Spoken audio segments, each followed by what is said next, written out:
The White House is not commenting on a New York Times report that says Israel obtained a battle plan for the October 7th Hamas terror attack more than a year before it happened.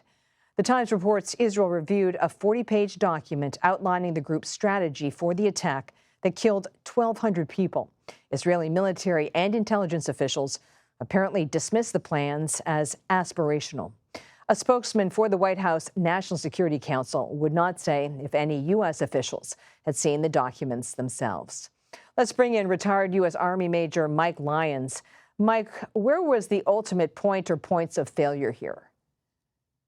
Catherine, so many points of failure, and really starting from when they had the initial intelligence that it was not passed down, likely through the chain of command. Any bureaucrat within the Israeli military could have just kind of dismissed it.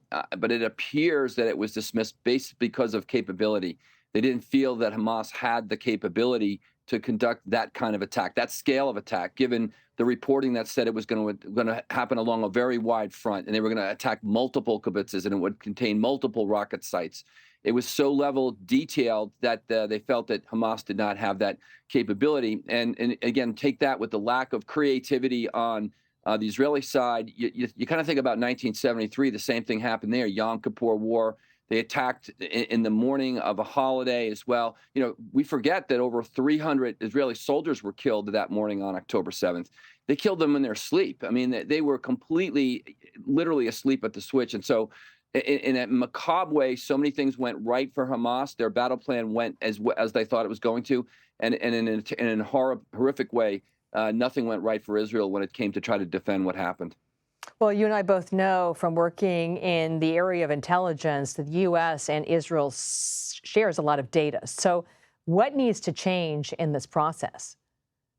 You know, there's so much noise and so much data, as we both know, and to kind of pair that out to figure out what the actual signal is the challenge. And in this case, there was clear dots that could have been connected. That all it would have taken is a couple of linchpins, a couple of small things. From an alert perspective, moving more soldiers to the border, not holding a music festival so close to the border.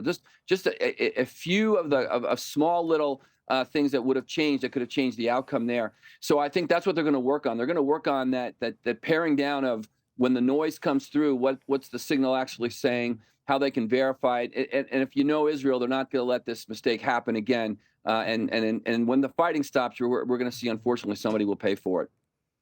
One of the things I've learned through my reporting that made this attack stand out is that there was a buildup of capability and forces over a prolonged period of time. So typical intelligence channels were not able to pick up those changes. For example, the positioning of SUVs. So how do you overcome that kind of almost simple yet sophisticated approach?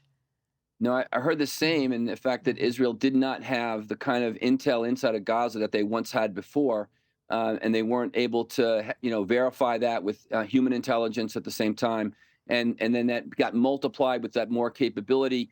Whereas, and it looks like the overall administration, the Netanyahu administration, just dismissed it as they can be contained, but it turns out it was more explosive than they originally thought. So again, it's going to take maybe satellite, other ways to kind of oversight. Israel's now is next to its neighbor. It's not going to let Hamas survive. Let's agree to that.